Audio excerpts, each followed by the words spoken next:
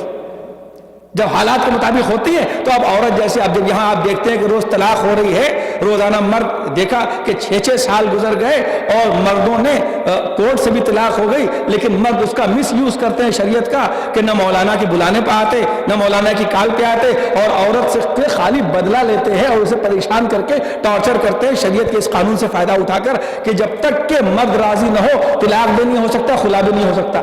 تو پریشان کرتے ہیں کہ نہیں کرتے؟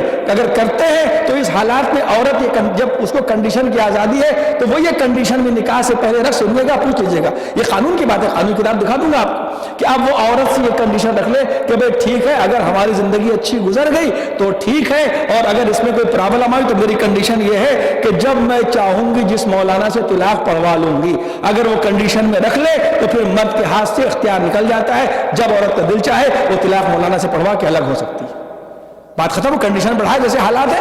جب حالات ایسے، اگر حالات ایسے ہیں کہ ہو سکتا ہے کہ عورت بیچاری کے پاس پیسہ نہ ہو، کم پیسہ ہو، جاب اس کی ایسی نہ ہو، اور معلوم ہوا کہ مہر تو $200 رکھا، وہی پتہ نہیں دیں گے نہیں، مرتے وقت معاف کرانے کے چکر میں، تو بہرحال جو تو عورت چاہے، توجہ کریں آپ، یہ بڑا معاملہ ہے، یہ معاشرے کے معاملات ہیں. عورت چاہے تو یہ کنڈیشن رکھ سکتی ہے. عورت چاہے یہ کنڈیشن، اچھا عورتوں کی بات ہوتی ہے تو عورتیں ہی بات زیادہ کرنے لگتی ہیں، پتہ نہیں کو صلوات بھیج دیں محمد علیہ محمد پر. توجہ کی عورت یہ ٹھیک ہے اگر ہمارے تعلقات اچھے رہے تو کوئی بات. لوگ کہتے ہیں 50%، میں نے پچھلے جمعے کو کہا تھا اسلام میں عورت کا 90% ہے، عورت کا 90% ہے، 100% بھی ہے. اب معاملہ کرتے وقت عورت یہ کر لے بھائی، ابھی تو ایگریمنٹ ہو رہا ہے نا کہ بھائی دیکھو ایک بات بتا دیتے ہیں، اگر زندگی اچھی گزر گئی تو ٹھیک ہے. جو میں نے کہا تھا کہ تو من شدم من تو شدی طاقت نہ گویا بعد ازا تو دیگرم من دیگری، یہ اگر ایسا ہو جاتا کوئی بات نہیں، کہ دونوں محبت پیدا ہو گئی تو کوئی بات نہیں ہے. لیکن اگر تو ہم $200 کے اوپر مہر چل جائے گا، دونوں ساتھ چلیں گے پیار و محبت پر. لیکن اگر طلاق ہوئی تو ہم $1,00,000 لیں گے، یا تمہاری پراپرٹی میں سے 50% لیں گے، 60 لیں گے، 90 لیں گے، تمہاری پوری پراپرٹی لے لیں گے. جو بھی چاہے اس کو اختیار ہے. وہ کنڈیشن رکھ لے عورت پہلے، اس کو اللہ نے ہر طریقے کی آزادی دی ہے. تو جب اس کو پہلے آزادی دی ہے تو وہ بھی عقل رکھتی ہے.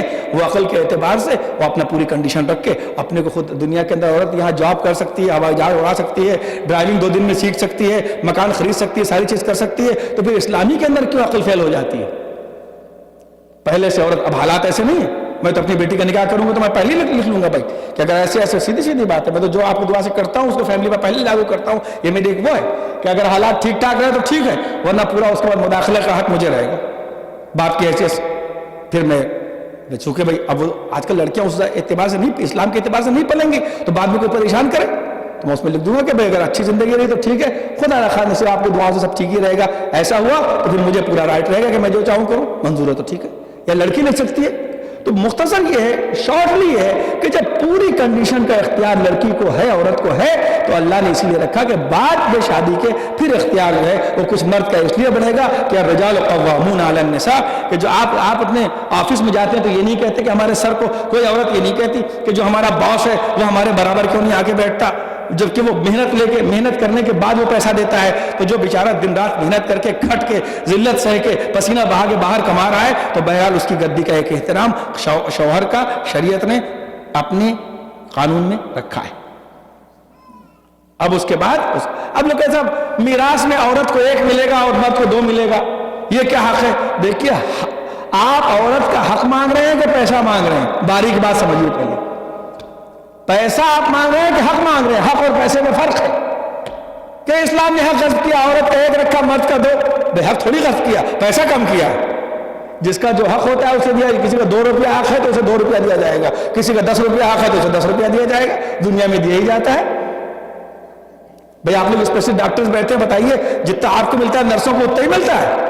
نہیں، اس لیے جو نرسوں کا حق ہے وہ انہیں ملے گا. آپ نے 15 سال محنت کی ہے پڑھ کر، جو آپ کا حق ہے آپ کو ملتا ہے، تو حق اور ہوتا ہے، پیسہ اور ہوتا ہے. کل نرسیں یہ کہنا شروع کریں ہمیں ڈاکٹروں کے برابر ملنا چاہیے تو غلط ہوگا کہ نہیں؟ تو آپ پہلے حق ثابت کریے پھر پیسے کی بات کریے. اس کا مطلب کہ آپ پیسے کی بنیاد پر سوچتے ہیں، حق کی بنیاد پر نہیں سوچتے. میرا مجمع سے غور کر رہا ہوگا میری باتوں کی گہرائیوں کے اوپر. اس لیے یہ غور کیجیے، یہ اعتراضات عورت کا حق اسلام ہمیں یہ نہیں کہتا کہ اسلام نے بھی دیا ہے، اسلام نے ہی دیا ہے. بس وقت میرا جا رہا ہے اور انشاءاللہ اس کے بعد جشن میں صرف محفل ہوگی تو اس میں دوسرے انداز سے ہوگا. 8ویں کا تذکرہ ہو، چاہتا ہوں دوسرا مسئلہ بھی حل کرتا جاؤں. ایک اور عورت اسلام میں جج نہیں بن سکتی، یہ اسلام کا ایک قانون ہے. جسٹس فیصلہ کرنے کے لیے قاضی نہیں بن سکتی. گواہوں کے اندر دیکھو اسلام نے عورت کو کا حق اتنا بڑا عہدہ جسٹس کا. توجہ کیجئے گا کہ جب انسان اللہ سے دور ہوتا ہے، اسلام سے دور ہوتا ہے، تو کتنا گر کے سوچتا ہے، کتنا بگڑ کے سوچتا ہے، کتنا اس کے خیالات بگڑ جاتے ہیں اور کتنا وہ گہرائیوں سے دور ہو جاتا ہے، کتنا سطحی ہو جاتا ہے، کتنا اوپر کی بات سوچ کر اشرف المخلوقات ہو کے اپنی منزلت کو بھول جاتا ہے. یہ میں نے تمہید بنائی. اور کہلے عورت جج نہیں ہو سکتی. یہ ذرا سا تھوڑا سا فلسفیکل بیان ہے، اور لیکن آپ غور کیجئے گا تھوڑا سا ڈیپ ہے، لیکن اس کو ہم کہلے یہ کیا. تو پہلے تو آپ کو یہ طے کرنا پڑے گا، دنیا نے ایک عورتوں کو یہ کہہ کے بیوقوف بنایا کہ جو کام مرد کرے وہی عورت کرے، یہی عورت کا حق ہے. یہ غلط بات ہے. جو کام مرد کرتا ہے وہ سب عورت کرنے لگے، یہ عورت کا حق ہے، تو وہ تو بیس ہی بگڑ گیا. میں نے اس سے پہلے جمعرات کو عرض کیا تھا، میرے سامنے ڈاکٹرز ماشاءاللہ بیٹھی ہیں، اللہ اچھا رکھے، کہ یہ بات تو طے ہے کہ دونوں کے فزیکل مینٹیننس میں فرق ہے کہ نہیں؟ فرق ہے کہ نہیں؟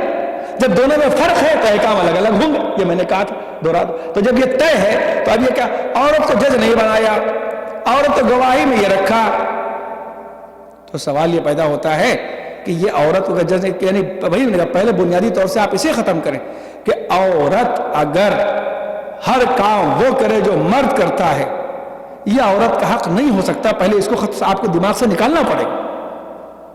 توجہ کیا؟ یہ تو وہی سی بات ہے کہ آپ گائے سے ہل جوتنے لگیں اور بیل سے دودھ کی امید رکھیں. سیدھی سی بات ہے.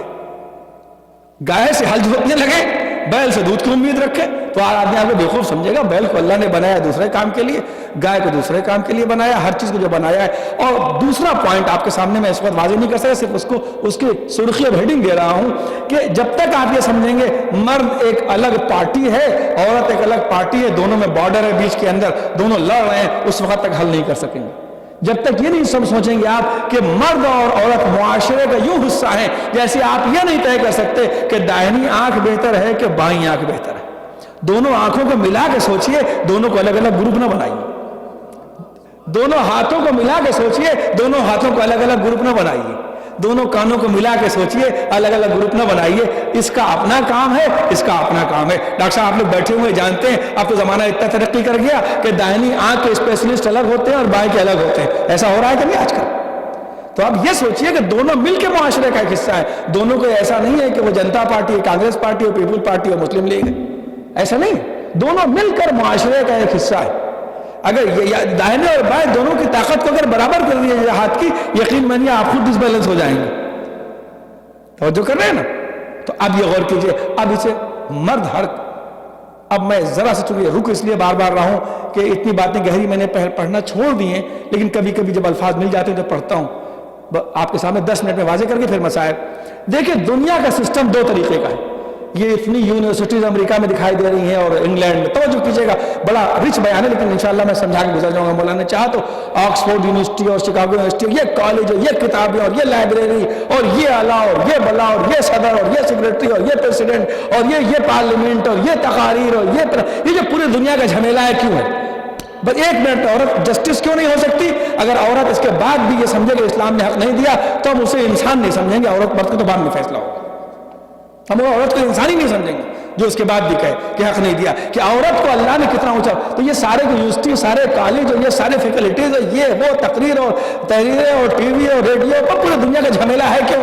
یہ جھمیلا صرف اس لیے ہے سارے کے سارا، میں نچوڑ رہا ہوں تقریب کو انشاءاللہ کبھی محرم وغیرہ میں کروں گا، لمبی کر کے کر سکتا ہوں، لیکن نچوڑ کے میرا روز کا سننے والا مجمع ہے.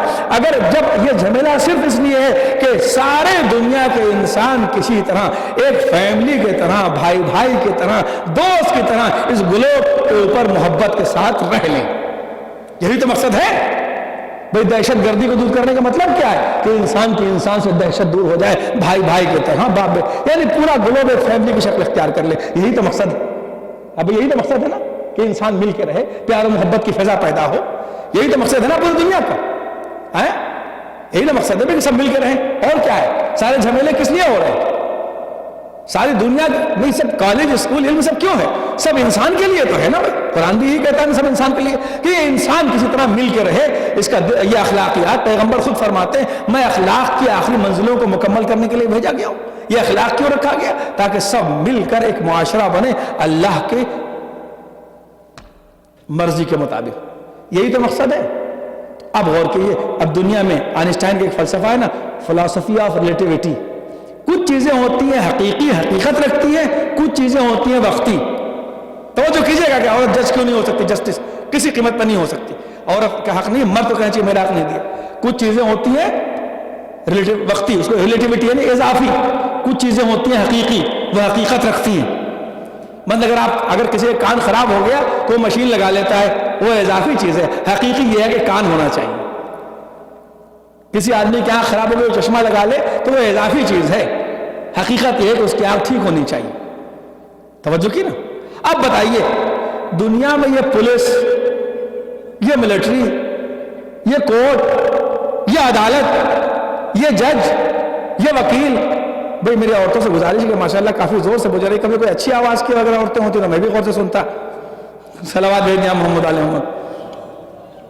ہاں توجہ کیجیے، ذرا گہرا بیان ہے اس لیے میں یہ بات. تو یہ سب کیوں ہے؟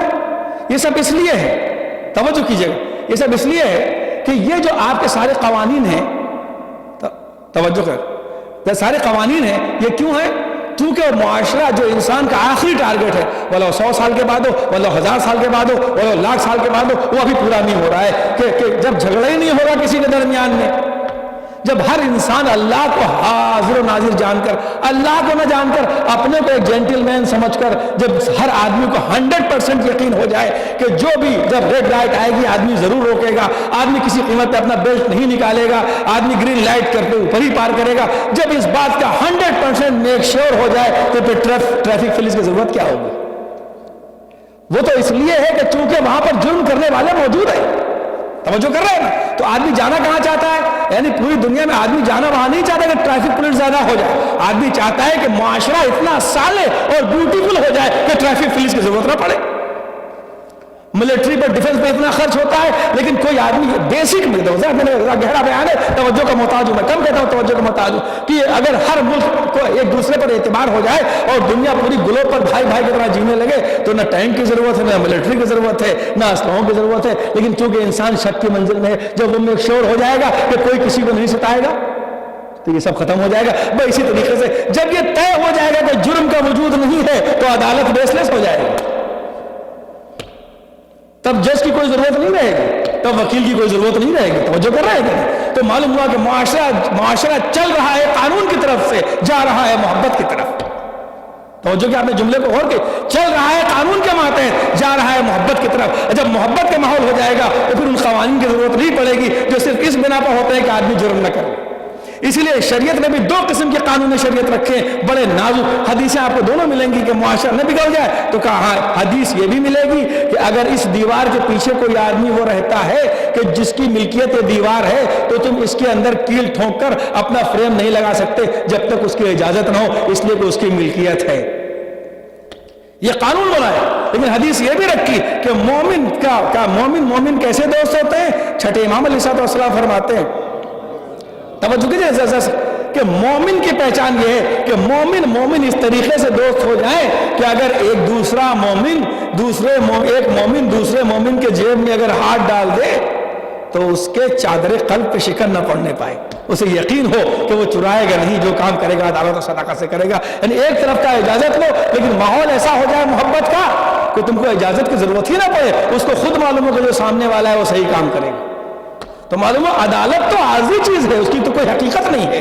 تو اللہ نے عورت کو اتنا اونچا بنایا کہ پوری کائنات جس نظام کی طرف جانا چاہتی ہے، پورا دین جس سسٹم کی طرف جانا چاہتا ہے، پورا اسلام جس سسٹم کی طرف جانا چاہتا ہے، پوری دنیا جس سسٹم کی طرف جانا چاہتی ہے، پورے انٹلیکچوئل جس سسٹم کو چاہتے ہیں اپنے قلب سے، وہ جب آئے گا تو اس زمانے میں جیسے عہدے ہوں گے اس کے وہ عہدے عورت کے لیے اسلام نے پہلے ہی رکھا ہے اور جھنجھٹ سے دور رکھا ہے.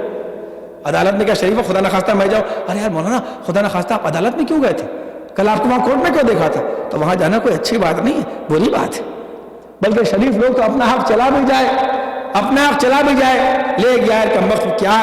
آپ ہزاروں میں نے ایسے باتیں دیکھی ہیں اپنے، ارے بھائی کیا کریں وہ فلاں آدمی نے، میرا باغ تھا زمینداری ٹوٹ گئی، لینڈ لاؤڈ اب نہیں رہے، ہم چودھری نہیں رہے، وہ ہمارا باغ تھا نام پتہ نہیں لکھا تھا، وہ کمبخت چمروا لے کے چلا گیا. ہم نے روز دیکھ لے کے چلا گیا، ایسا 25 بیگھے کا باغ تھا، 20 ایکڑ کا تھا، لے گیا جہنم میں جائے. کیا میں اس کا مقابلہ کرنے کے لیے میں عدالت میں جاتا؟ میں نے کہا لے جائے کوئی بات نہیں، اللہ نے بہت دیا ہے پھر دے دے گا، ہم عدالت میں نہیں جائیں گے.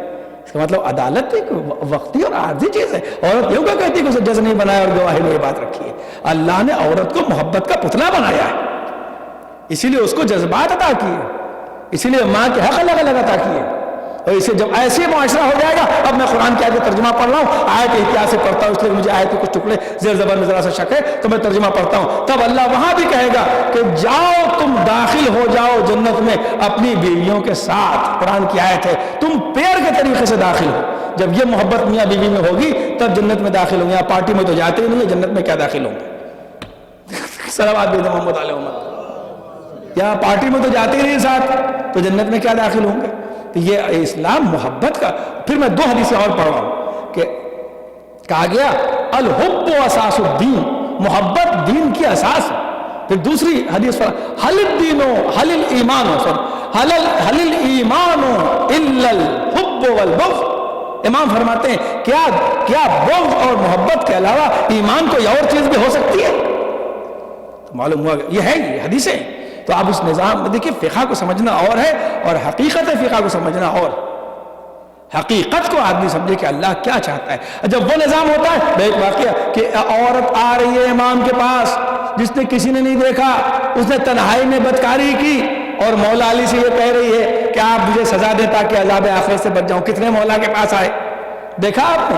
چند دن جب مولا کو عارضی طور سے حکومت ملی تو مولا نے اپنا نظام بنا کے دکھا دیا. کتنے تاریخ میں ایسے واقعات ہیں جو کسی کی زندگی میں نہیں ملتے کہ کتنے زانی، میں یہ لفظ استعمال کر رہا ہوں مجبوراً ممبر کے اوپر زبان کو اللہ، کہ کتنے عورتیں کتنے مرد مولا کے پاس آئے، مولا عذاب آخرت سے بچا لیجئے، ہم نے تنہائی میں یہ گناہ کیا تھا، ہمیں کوڑا لگا دیجئے، ہم پر حد جاری کیجئے، ہم کو شرعی سزا، مولا واپس جا توبہ کر کے آ، جا استغفار کر کے آ، کسی کو مت بتا. اس کے بعد ہی نہیں مولا 80 کوڑے میرے ہوتے ہیں، میں نے اکیلے میں یہ گناہ کیا، کیوں کسی کو بتا رہا ہے؟ جا توبہ کر. تو جب علی کی حکومت ہوتی ہے تو آدمی اللہ کو حاضر ناظر سمجھ کر کام کرتا ہے.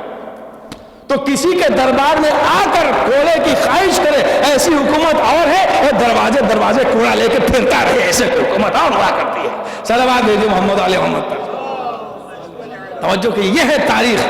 حکم یہ چند دن کی علی ابن ابی طالب کی حکومت دیکھ لو، سوچ سمجھ میں کیسے آپ کہتے ہیں. ہم بچوں کو کیسے سمجھائیں کہ عورت کا حق کیا ہے؟ ہم بچوں کو کیسے سمجھائیں کہ ماں باپ کا حق کیا ہے؟ جب آپ بچوں کو تو سمجھا نہیں پاتے، مولانا کو سمجھانے آتے. جب آپ اپنے بچوں کو نہیں سمجھا جاتے، مولانا کیا سمجھائیں گے؟ کتابیں پڑھیے، ذرا دیکھیے اس کہ کون سی چیز کیا ہے، دنیا کی حقیقت کیا ہے. اب اسی لیے میں یہاں سے میں روکوں، خالی مجھے اپنا بیان اچھا کر کے آپ کی تعریف نہیں لینی ہے. آپ اگر شادی کریں تو اسلام دیکھیے نوابوں کا بنایا ہوا جو معاشرہ کا ہے وہ قانون الگ ہے. اس میں تو عورتوں سے بھی شادی ہوتی تھی، امام زمانہ سے بھی لوگ شادی کرتے تھے. یہ سب خرافات ہمارے یہاں ڈالی گئی ہیں. لڑکیاں کنواری بیٹھی ہیں، امام زمانہ آئیں گے تو ہم ان سے شادی کریں گے، کمرہ نہ جانے کیا کیا ہوتے، چھوڑے ان باتوں کو نہیں. قرآن سے شادی کر کے یہ سب چیزیں باقاعدہ پلان بنا کر اسلام کو بدنام کرنے کے لیے ڈالی گئی. بیان نہیں. دوسری طرف بس اتنی بات ہے کہ جب آپ یہاں ہیں تو اب آپ اس طریقے سے شادی جب کریں اپنے بچیوں کی تو اسلام کا قانون مولانا سے پوچھ کے اور پروٹیکشن پہلے ہی سے لے لیں لڑکی، تاکہ اسلام بھی بدنام نہ ہو اور اس کی زندگی بھی سیف رہے. جب آپ اس کے مطابق شادی کریں گے تو نہ آپ کو پریشانی ہوگی، نہ قوم کو ہوگی، نہ فیملی کو ہوگی، نہ مولانا کو ہوگی، اور نہ اسلام کو کوئی مس یوز کر سکتا ہے. توجہ فرمائے آپ. ہماری کیا پریشانی یہ ہے کہ جب محبت ہوتی ہے تو سارے قانون بھول جاتے ہیں، پھر جب عداوت پہ اترتے ہیں تو قانون بھول جاتے ہیں. اب بتائیے کس طریقے سے معاشرے کے اندر اصلاح ہو سکتی ہے؟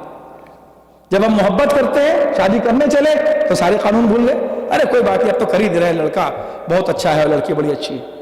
اور جب اختلافات ہوئے تو پھر سارے قانون بھول گئے. دونوں طرف قانون بھولیں گے تو کس طریقے سے معاشرہ بن سکتا ہے؟ آپ خود سوچیں. اس لیے پیغمبر نے صرف آخرت نہیں بتائی. جب لوگ اینٹیں اور پتھر مارتے تھے آپ کہتے تھے کہ تم مجھے پتھر مارتے ہو، میں تمہارے لیے فلاح دنیا اور آخرت لے کے آیا. عزیزان محترم، دوستان نظیر، انشاءاللہ اس کے بعد پھر 8ویں امام کی وہ میں پڑھوں گا آپ کے سامنے کہ امام کو رضا لقب کیوں دیا گیا ہے اور اس کی وجہ کیا ہے انشاءاللہ. اور 8ویں امام کے پورے ایک انقلاب جو آپ کے عجم میں آنے کے بعد ہوا ہے، اور انشاءاللہ بعد میں، اس لیے کہ وقت میرا ختم ہوا، اور ماتمداروں سے میری گزارش ہے کہ اسے خیال رکھیں کہ یہ سب سوالات کو آپ تک پہنچانا ضروری ہے اور آپ اس کو سمجھیں. اس لیے کہ ہم اسلام پہ ہم یہ کہتے ہیں اسلام نے یہ نہیں کیا.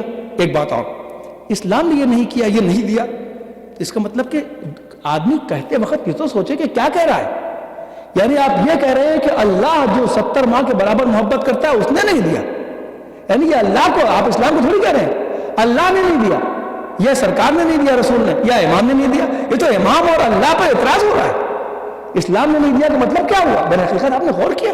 انسان اسلام کے لیے زبان کھولتے وقت سوچے تو کہ کس کے بارے میں، کسی قانون کے بارے میں اپنی زبان کھول رہا ہے. توجہ فرمائے. بس میں نے اپنی بات، یہ دین اگر اتنا قیمتی نہ ہوتا بھائی امام کو کیا ضرورت؟ اگر دین اتنا قیمتی نہ ہوتا تو حسین کربلا کے میدان میں کیوں مصیبتیں اٹھاتے؟ کیوں مصیبتیں اٹھاتے؟ آئیے کربلا کے میدان میں عورت کا کردار دیکھیے کہ 30 سال تک پوری خاموشی ہے. علی کی آنکھ بند ہونے کے بعد کوفے میں 30 سال تک پوری خاموشی ہے، اور اس 30 سال کی خاموشی کے بعد پھر علی کی آواز کب ہوتی ہے؟ دیکھو کہ اسلام نے عورت کو کیا کہا. جب تک کربلا کو نہیں سمجھو گے، چاہے کچھ لے لو توحید سے لے کے قرآن تک، اس وقت تک دین سمجھ میں نہیں آ سکتا.